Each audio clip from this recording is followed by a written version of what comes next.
Premialità Covid ai lavoratori delle strutture per anziani, sostegno economico alle IPAB e soluzione del problema degli organici. I 3 punti chiave di un presidio messo in campo dalle 3 sigle sindacali che si è concluso strappando un accordo con l'assessore regionale Manuela Lanzarin, l'istituzione di un tavolo di confronto permanente in cui valutare il riconoscimento economico richiesto con modalità assimilabili a quelle individuate per il comparto della sanità pubblica per i lavoratori delle case di riposo che hanno dovuto lavorare in piena pandemia. Noi abbiamo fatto un calcolo sulla base delle indicazioni che la Regione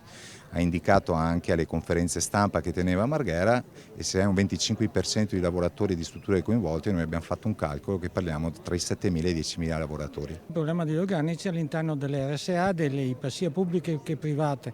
perché abbiamo sempre un maggiore numero di professionalità, in particolar modo infermieri e operatori sociosanitari, che traghettano dal privato o dalle IPAB verso la sanità pubblica, e questo è un grosso problema. L'assessore alla sanità ha anche illustrato alle parti le soluzioni che sono già state individuate per i percorsi di reclutamento del personale, e sul tavolo di confronto c'è anche la volontà di valutare con quali forme riavviare l'ordinaria attività delle IPAB, considerando l'impatto economico sui bilanci che il Covid ha determinato in relazione